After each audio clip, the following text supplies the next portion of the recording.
What is a scientific fact that absolutely blows your mind?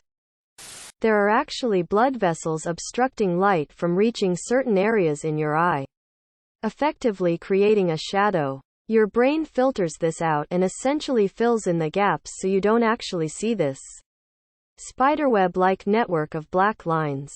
However, you can visualize them by shining a light at a diagonal into your eye, not directly, and gently wiggling it about. This means your brain doesn't have enough time to filter it out and you see this spiderweb-like network of blood vessels. Technical instructions to clarify the actions involved. I find it easier to see this effect in a dark environment, so the contrast of the black shadow against the light is higher. You want to be staring straight ahead and shining the light into your pupil at a 45-degree angle. From the side directed at your nose. Phone light will do great. Then wiggle the light in gentle 1 cm movements side to side. Keep this up for about a second at least and you should see them. Hope this clears it up a bit. Here's a diagram of how to flash the light into your eyes. https imager.com/gallery/Yulf. Slime molds don't have brains or nervous systems but somehow retain information and use it to make decisions. Even more crazy is that they can fuse with another individual and share the information. The human body has at least 150 billion neurons.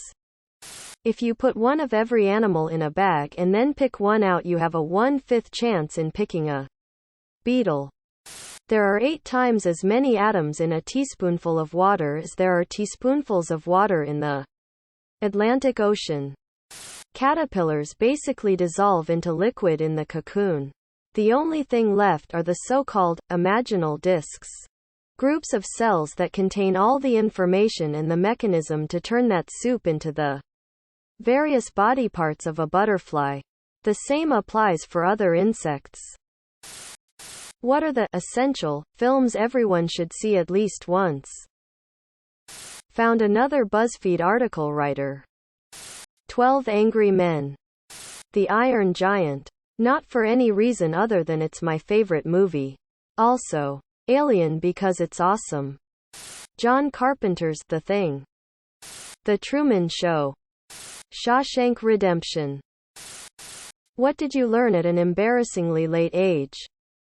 Until I was 19 and away at college, I did not know that milk curdles are bread molded. I grew up in a family of 8 and we went through that stuff so fast. Prima donna is not prima donna.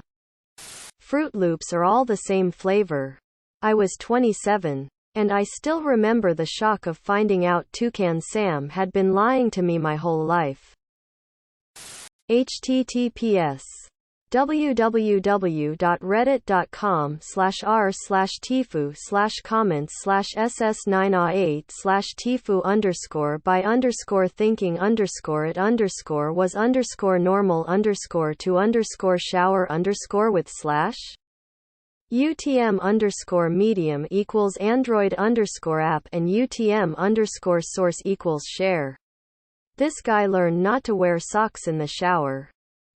As a kid, my uncle would play this joke where he would put his hand on your head and make like a jellyfish squeezing your head a little, and say, "This is a brainsucker. Know what it's doing? Starving." Quote. I would always laugh but did not get it until I was like 25. I thought orgasm was a nice word for fart when I was 10. Told my mom I had so many orgasms that my stomach hurt. What area of the USA would you least like to live in? I'd say some of the more isolated towns in Alaska. People think of it as this amazing bountiful place where people live rough but good lives.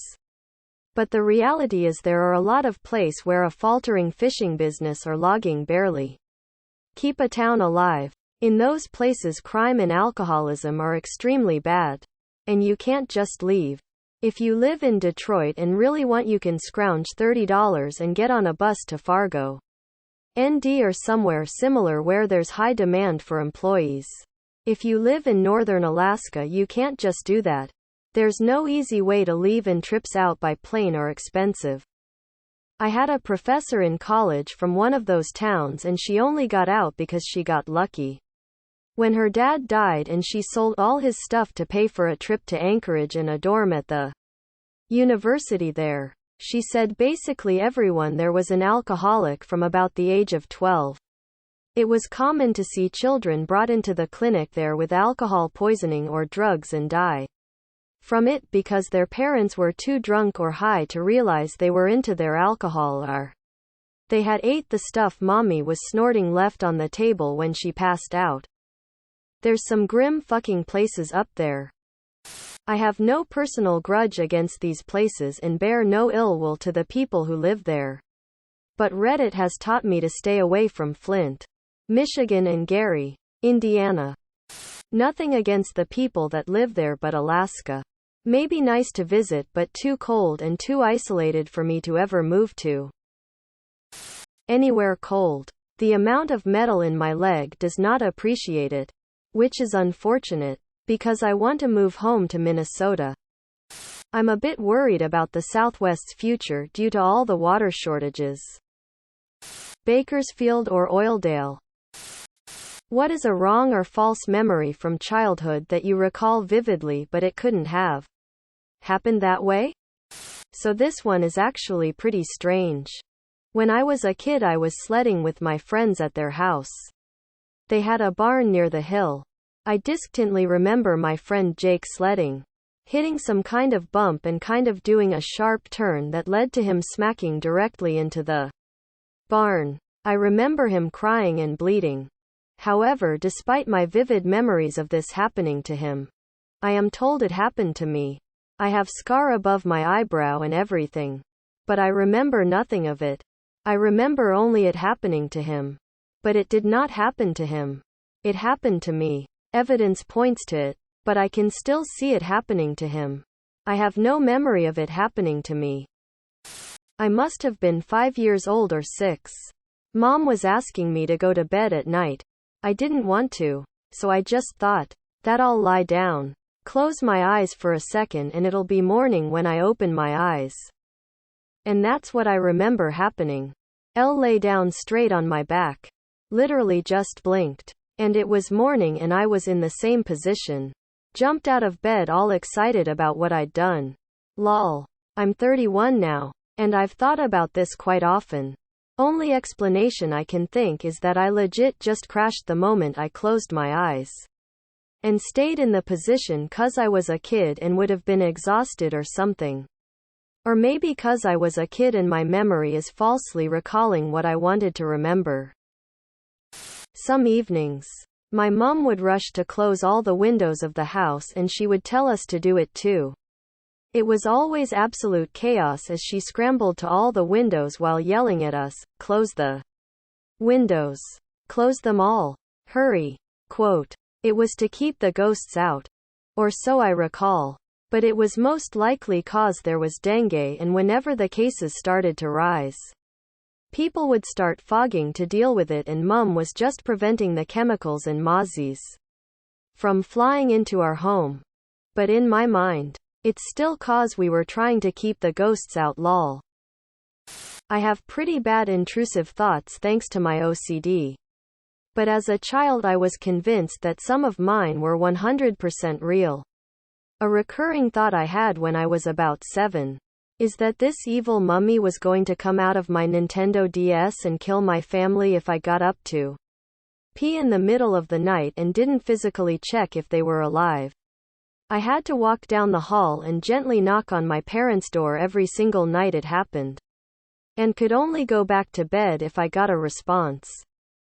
But because I was practically half asleep when I got these thoughts, and at the time undiagnosed, I genuinely believed that A, it was real, and B, it was normal. The fun thing about OCD intrusions is that sometimes I believe they're real until sometime later, now as an adult.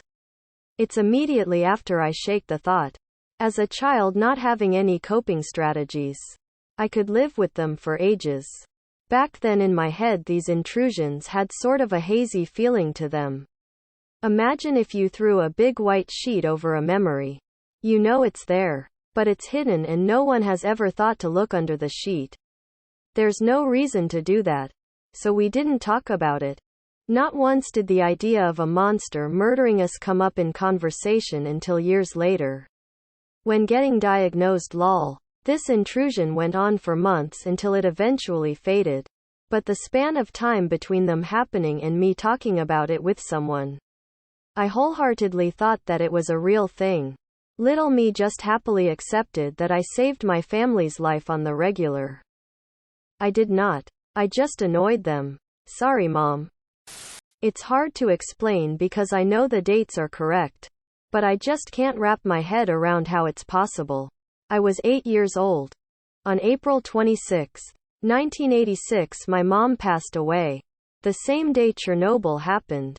We lived in Kiev, which is about 140 kilometers, 87 miles away.